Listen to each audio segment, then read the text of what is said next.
একটা প্রবলেম ছিল যে পাওয়ার আসার পর একটু পরেই 5 সেকেন্ড বা 10 সেকেন্ড পরেই একটা এরর কোড 5E বা SE চলে আসতো। তো 5E SE মানে হলো এই ডিসপ্লেতে 5E বা SE চলে আসতো। 5E SE এর মানে হচ্ছে যে বাটনের সমস্যা অথবা কন্ট্রোল বোর্ডের সমস্যা। তো আমরা এটা দেখে নিয়ে সুন্দর করে খুলে ফেললাম। খুলে ফেলার পর এই যে দেখতে পাচ্ছেন এই কন্ট্রোল প্যানেল, কন্ট্রোল প্যানেলে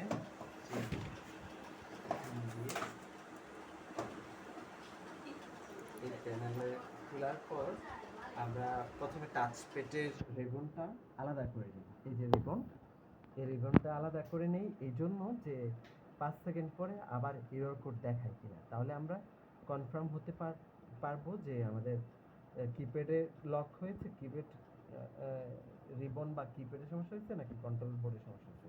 তো এটা খুলে পাওয়ার দেওয়ার পর আমাদের আর এরর কোডটা আসেনি, দেন হচ্ছে আমরা বুঝলাম যে কিপ্যাডের সমস্যা হয়েছে, পাওয়ার সিস্টেম হচ্ছে। তো এই সার্কিট বোর্ডটা আমরা খুলে নেওয়ার পর অনেক তেলাপোকার ময়লা বা ফাঙ্গাস ছিল, আমরা এই ব্রাশের মাধ্যমে কেরোসিন তেল দিয়ে সুন্দর করে ক্লিন করে নিয়েছি। তো এই বোর্ডে দেখেন মাত্র 1 2 3 4টা কানেকশন। একটা হচ্ছে পাওয়ার কানেকশন, একটা রিলের অন অফ কানেকশন, মানে হচ্ছে এই সিস্টেমটাকে অন করে, আর একটা হচ্ছে এই রিবনের কানেকশন।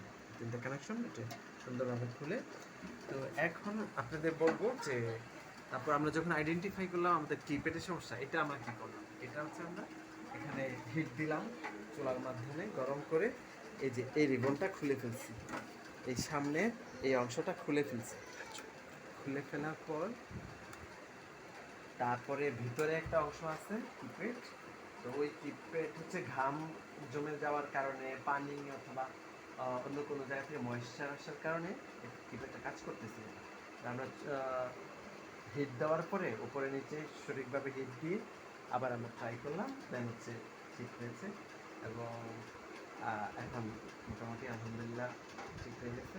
তো চলুন একটা চালিয়ে অন করেছি।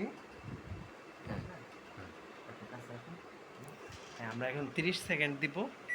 হ্যাঁ দিলাম, এবার আমরা স্টার্ট বাটনে প্রেস করলাম, কাজ হচ্ছে, যে লাইট আসলো আর এদিকেও কাজ হচ্ছে, লাইট আসছে, আলহামদুলিল্লাহ ঠিক হয়ে গেছে। এই যে কাউন্ট ডাউন চলতেছে ইয়েতে,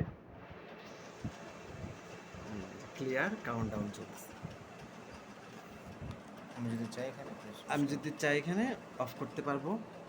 হ্যাঁ এই যে অফ হয়ে গেল, খুলে দেখলাম, এই যে দেখি ভিতরে, হ্যাঁ গরম হয়েছে বেশ, ঠিক আছে। তো সবাইকে অনেক অনেক ধন্যবাদ সময় নিয়ে আমাদের ভিডিও দেখার জন্য। ভালো থাকবেন সবাই, আর কারো যদি কোনো এই সম্পর্কে আরও কিছু জানতে চাওয়ার থাকে কমেন্টে জানাবেন। সকলের সুস্বাস্থ্য এবং সুন্দর আগামী কামনায় আজকে বিদায় নিচ্ছি। আসসালামু আলাইকুম।